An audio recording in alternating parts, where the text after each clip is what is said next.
Di bali nang ako na lang yung mahirapan, sabi ko. Mm-mm. Wag na lang yung anak ko kasi hirap na siya. Mm-mm. So, never mo siya nakikitang nagrereklamo. Mm-mm. Kasi pala, delayed din yun sa pain. Labas ng brain niya, natatagpan na yan Oo. natatalupan na lang ng puti. Ano sabi ng doktor yan? Walang Oo. cure. Tinaningan siya, sabi sa amin, yun silang may white matter disease hanggang 9 years old lang. Naging mabait naman ako na anak. Mm-mm. Sabi ko, hindi naman ako pasaway. Pero bakit yung anak? Kinapasyon ko yung God, bakit yung anak ko? Sana ako na lang. Sabi ko, ano bang klaseng buhay ito? Sabi ko, yung anak ko nakikita ko hirap na hirap. Dahil nga, sino ba namang may gustong nanay mamatayan ng anak? Oo. Pinapa-ICU na. Mm-mm. Kasi nga, yung paghinga niya iba na. Oo. So sabi ko dun sa doktor, Dok, kung ganyan lang din naman, wag na. Oo. Mamamatay na lang siya sa tabi ko. So, nung gabi na, nag-pray na ako. Mm-mm. Kasi nga yung paghinga niya nun, paisa-isa na lang. Mm-mm. Yung, Mm-mm. so ang ginawa ko, sabi ko, matutulog na lang ako sa Tapi niya. tiyan. Oo. Para in case na tumigil yung paghinga niya. Mm-mm. Sabi ko, alam ko na. Tapos nakabantay lang ako sa kanya na natutulog dito. Tapos nung kinabukasan, siya na yung gumising sa akin. Oo. Biglang sabi niya, Mama,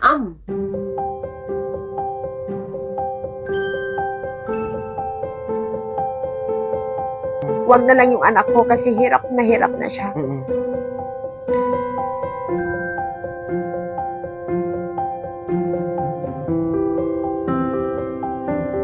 Hello, kapatid! Yes, kapatid! Ngayon kasama natin ngayon si Almira at ang kanyang anak na si Nino na merong... White matter disease with extensive multiple sclerosis. Okay. So, ano nga ba yung white matter disease na yan? So, yung white matter disease, according sa neuro niya dati, Mm-mm. very rare daw lang yun. Parang it's 1 in a million. So, sa Okay. 1 million na mothers daw sa buong mundo, isa lagi ang tinatamaan. Okay. So, yun yung sa kanya. So, yung labas ng brain niya, natatalupan ng puti. Okay. Yun. So, yung pagtalop ng puti na yun, naka-apekto yun sa kanyang motor development. So, lahat. Okay. So, sa speech. So, kaya nga hindi na siya nakalakad dahil yung extensive multiple sclerosis niya is a disease coming from the white matter disease. Ano yung multiple ano? Ano yung ano man yun? Sa spinal naman yun. So, Kaya siya hindi makalakad. kaya yung lower extremities niya manipis. Oh, dahil nga hindi na siya Walang makakalakad. Wala nang muscle. So, kaya naging ganyan na lang. Okay, parang normal naman siya na pinanganak mo, di ba? Oh, normal. Pwede mo ikwento sa amin kung kailan nag-develop itong sakit na ito na akala natin normal, yung pala pag lumalaki, nade-develop yon. Okay? Actually, pagkapanganak niya, so okay naman siya. Mm-mm. So, nung nangyari, pagdating ng 9 months, 10 months, hindi pa siya naglalakad. So, Okay. akala ko, may diferensya. Okay. So, syempre, dinala dito sa Manila, so sa St. Luke's, so dinala sa mga, sa PT. Okay. Kasi yun yung sabi nung neuro. So, parang, wala naman yata diferensya sa legs. Okay. Sabi niya, pero tingnan mo yung mata niya, para nagbabanlag. Oo. So, yung sa PT niya, ni-refer kami sa St. Luke's para sa ophthalmologist. Okay. O, so, dun sa ophthalmologist, dun nakita na may problema sa mata. Ano problema sa mata niya? Ano yun? Sabi nila kailangan daw ng surgery. Okay. O, syempre, iyak na naman ako. Sabi ko, bata-bata ng anak ko, 10 months pa lang, ooperahan na. Okay. So, ang sabi ko dun sa doktor, Dok, baka pwedeng subukan mo na sa salamin. Okay. So, sabi sa akin, useless. Okay. Kasi, kahit naman magsalamin ka, gagastos ka rin, doble lang ang gastos. Mm-mm. So, sabi ko, Dok, kahit 1 month lang, Okay. para lang masubok natin. Kung hindi talaga kaya ng salamin, di mag-move on tayo sa surgery. Ano yung salamin na yun? Para ma-rectify yung vision niya? Or para luminaw ang paningin niya? Para, pareho. Pareho. Oo.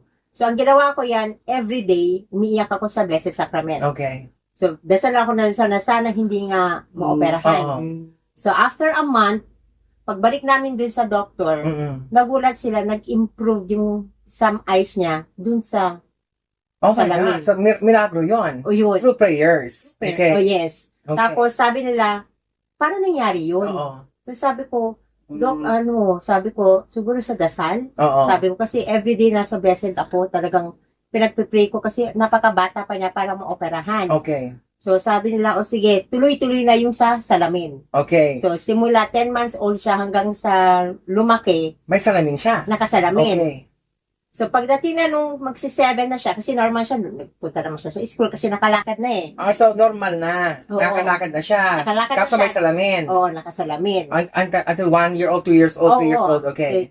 Tapos nung nag 6 years old na siya, Nag-school ba siya? oo, Okay. nag-kinder, nag-grade 1. Mm. Kaso napapansin namin, yung parang paglalakad niya, gumagaywang-gaywang. Oo. So, lagi pa kami nagagalit dahil gusto niya lagi magpakarga. Oo. Sabi namin, ano pa ba, big boy ka na? Oo. Eh, kasi nga may bunso pa eh. Oo.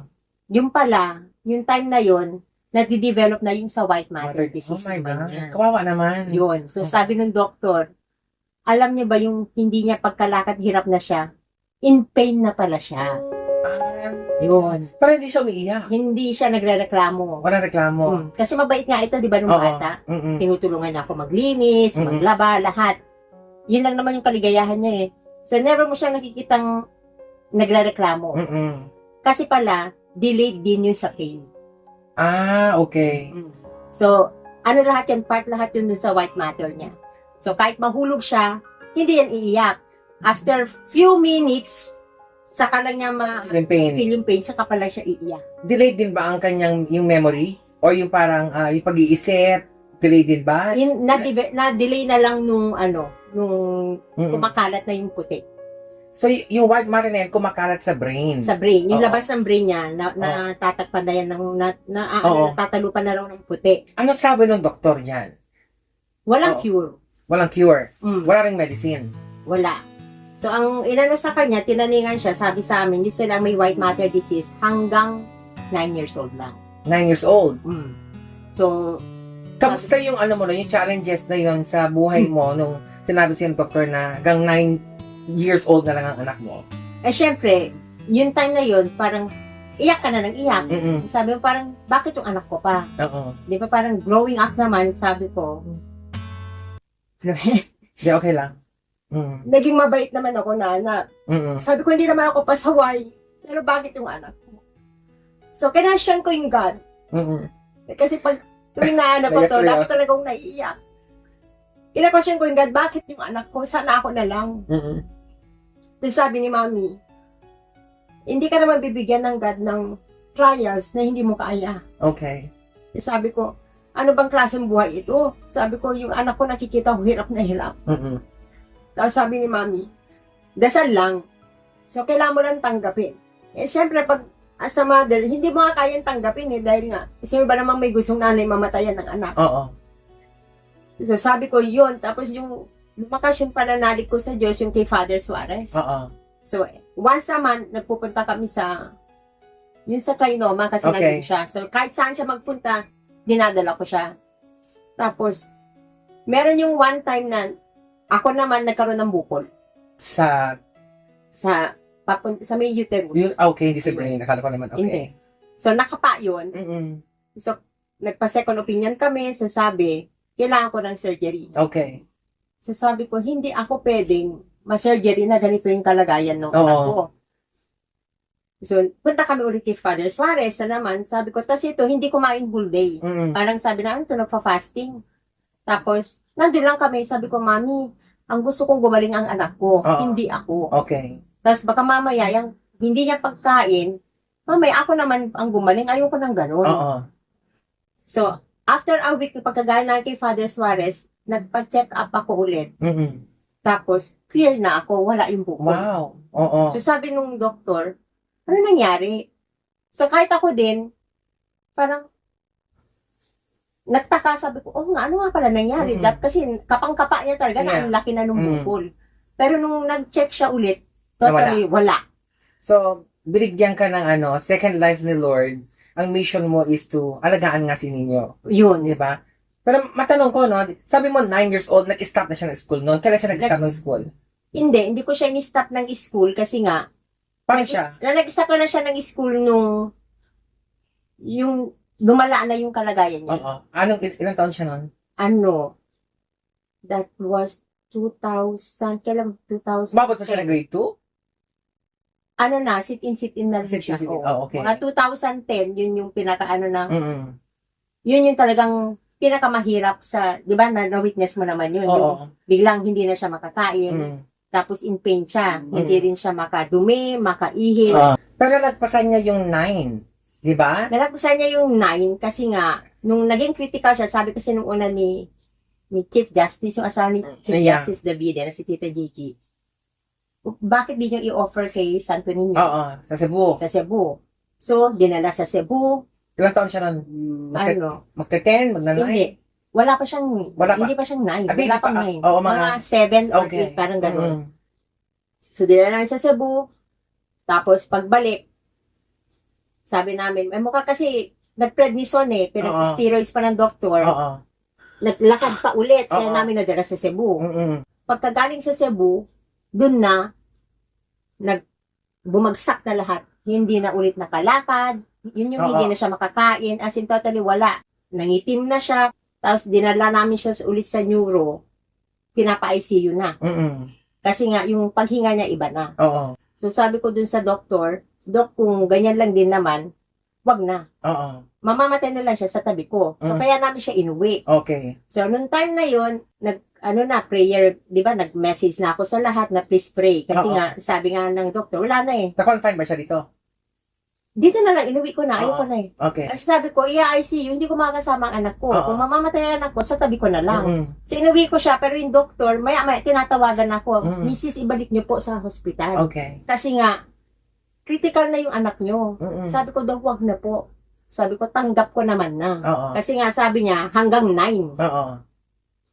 So, nung time na yon, di na habang nagte-text na ako sa lahat, di nag-iiyakan na tayong lahat. Kasi nga, sumisigaw na sakit. Oo. So, pag sinasabi niyang sakit, si mami hihilutin ito, ako Oo. sa katawan, tapos yung yaya naman niya sa paa. Mm-mm. Wala namang gamot. Kasi hindi ko naman madala sa ospital. So, nandyan na lang siya nakahiga. Alternative medicine ba na na-try sa kanya? Yun yung, Jewel ba yun? yung, di ba nag-message ako sa lahat. Oo. Tapos may nag-message sa akin yung kaibigan kong supervisor Mm. na hindi ko naman alam ang number. Mm. Kasi nag-resign na yon. Sabi niya, sis, asan ka? Mm-mm. Sabi ko, nasa bahay. Pwede ba kitang puntahan? Oo.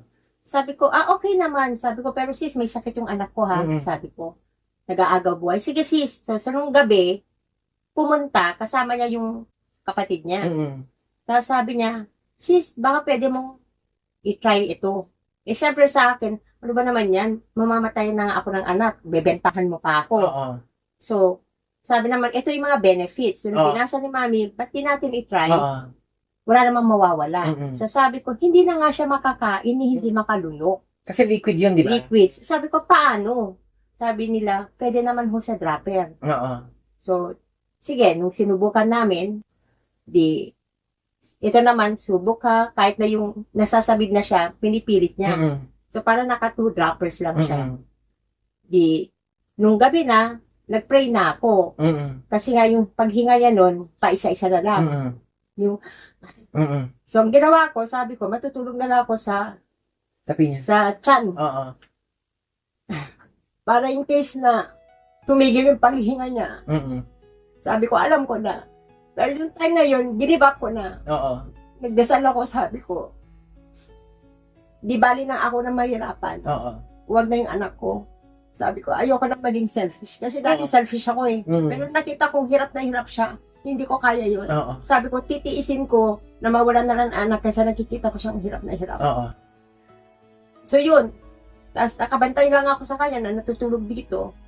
Tapos nung kinabukasan, siya lang gumising sa akin. Oo. Bilang sabi niya, Mama, Sabi niya. sabi ko, napatalon ako. Oo. Sabi ko, Mami, sabi ko, Oo. nagsalita. Tapos, bumangon. Mm-mm. So, sabi namin, so effective yung, Oo. kasi, hindi nga kumakain, hindi lang nagsasalita eh. Bagong subok pa lang sa kanya yon, di ba? Bago lang, Oo. nung gabi. Oo. So, nung umaga, naging effective. Mm-mm. Tapos, sabi namin, anong gusto mo? Jollibee? Siyempre, first time na ulit kakain. So, nung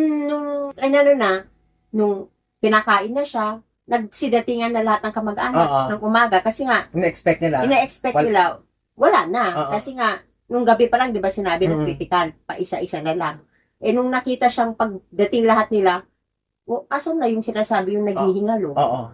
Kasi nga, nakabangon eh. Parang, back to normal. back to normal. Milagro ang pangyayari. O yun. Oo. Tapos, yun na yung nangyari. Sabi na nung pinsan namin, seriously nga, mahal nga yung gamot.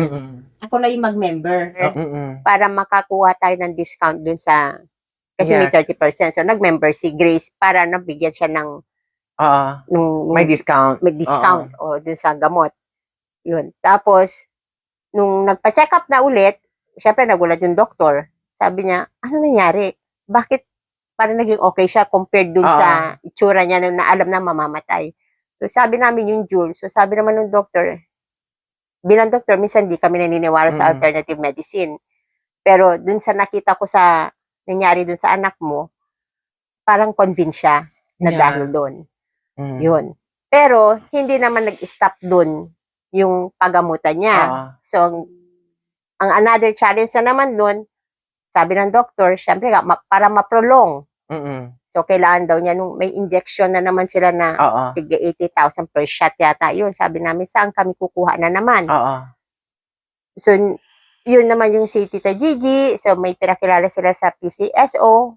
So, yun naman, dahil sa PCSO, ano namin yung gamot na yun. Kasi nga, hindi ko alam kung ilang shots yun, kung 5 shot yata yun, may natigay. Saan kami kukuha? Wala pa ang doctor's fee doon. Yes. So, ang ginawa naman nila mami, mga friends niya, nag-donate. So, mga family members, mga relatives, so mga nagsipag-donate. So, maraming salamat po. Tapos, si Karen nga, yung best friend ko, yun yung malaking tinulong din sa akin kasi nga, siya talaga naghingi ng mga tulong sa PLDT, yung mga kabatchmates namin ng elementary saka high school abroad, hiningan niya lahat yun ng tulong. Yes. So, parang lahat sila nagtulong-tulong para makapag-donate kayo ninyo para dun sa pagpapa-hospital.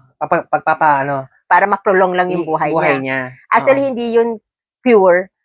Parang test lang yun para kung paano ma-prolong kasi sa lahat doon na may white matter disease daw hanggang 9 years old lang talaga. So, nag-stay siya sa hospital ng almost 3 months para dun sa injection. So, after na naman nun, lumala na naman siya. Meron na naman sinabi yung pedia-neuro niya na ito na yung last na pwede natin na parang i-try lang sa kanya, yung plasmapheresis. So, another gastos na naman yun. Kasi nga, yung per procedure nun is parang 35,000. Or 35, 55. Ilan ang doktor niya nun? So, ang dami-dami. Yung plasmapheresis kasi, ilalabas yung dugo niya, tapos lalagyan ng albumin. Lilinisin yun, tapos ibabalik ulit sa kanya. So, yung procedure na yun, syempre, pumayag na lang ako para lang ma-prolong. Tapos, iniisip ko, sabi ko, nung nakita ko yung procedure, parang ang hirap. Kasi bago gawin yung procedure, sa gabi pa lang ang dami ng tusok. Saka igagawin yun. Tapos yung dito niya, binutasan. Kaya nga siya may peklat dito eh. Diba no? Ayan, dito. Binutasan Dito yan. yung binutasan. Dito nilagay yung tubo. Para tuwing may procedure siya, hindi naman doon nililinis yung nilalabas. So, ilang months siya doon. After that, naging okay siya. Naging okay naman na, pero continuous namin yung June. Yun. Pero yung ano niya kasi, yung ika-third na ano niya, na procedure niya na yun, nasa mid. Okay. Sabi ko doon sa doc, sabi ko, stop natin kasi nasasamid yung anak ko. Tapos, nung una dire-diretso, parang okay lang. Sabi ko, iba na. Nangyari ulit na disalign. Yung tube, na disalign sa loob. Dahil nagagalaw. Oo. Ngayon, yung nailabas na dugo sa kanya, hindi na maibalik. Kasi, diretso na naman siya sa emergency. Ang dami mo palang pagsubok kay ninyo. Oo. Di ba? Yun. Kaya tuwing, kahit sabihin mo parang okay na ako kasi ganyan siya. Pag naalala ko yung mga pinagdaanan namin, nandun pa rin, naiiyak pa rin ako kahit kanino ako magkwento. So, siguro kasi yung struggle ba, pag naaalala mo, ayun. So, ngayon naman, okay naman siya, pero sabi pa rin ng mga doctors, kasi nga, naging sikat na siya dito eh.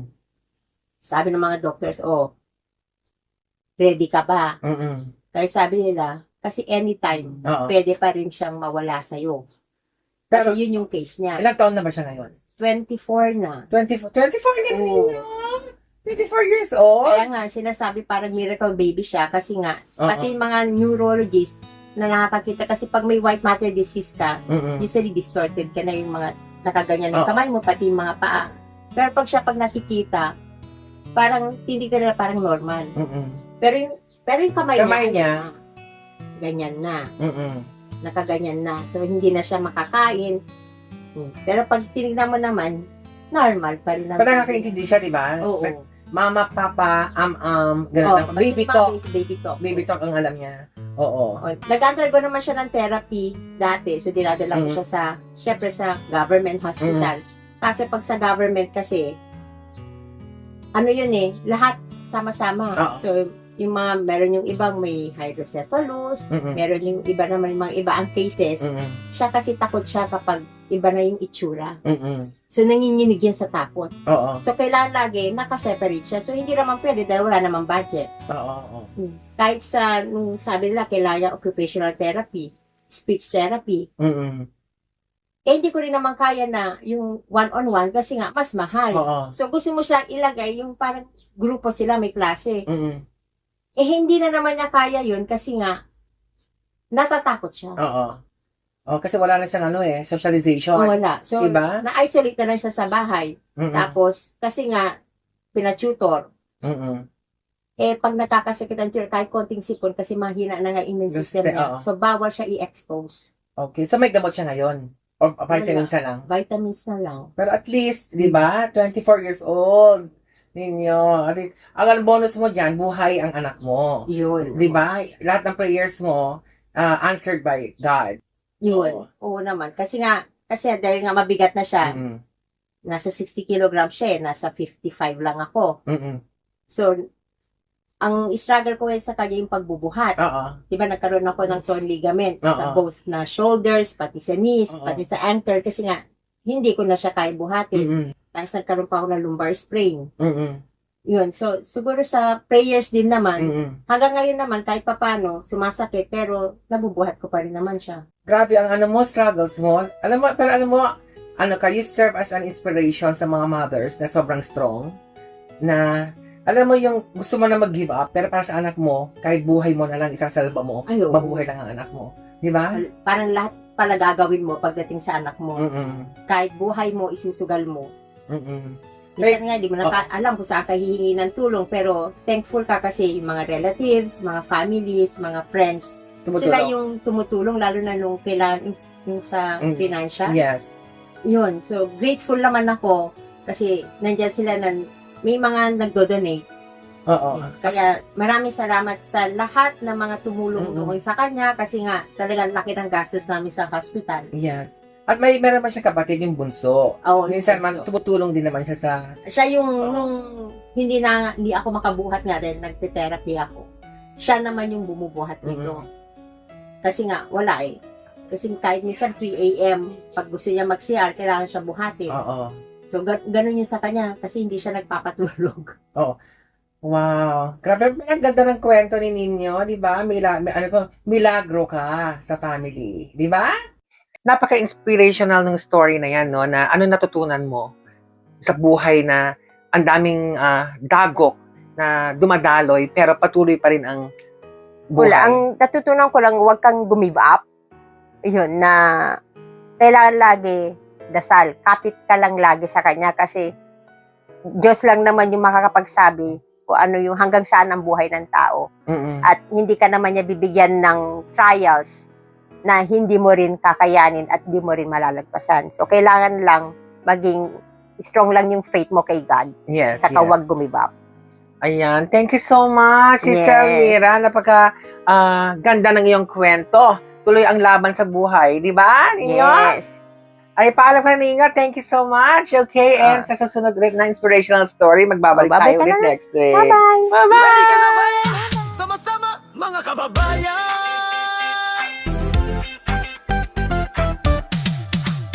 Tutok na Mga kapuso't kapamilya, sa DNA Channel, aliw at inspirasyon, showbiz updates, latest gossip na yan. pagsusuri ng buhay, mga kwento ng tagumpay. Tutok na sa DNA Channel, mga showbiz updates, never miss a thing. Inspirational stories, hatid namin sa'yo. Talk show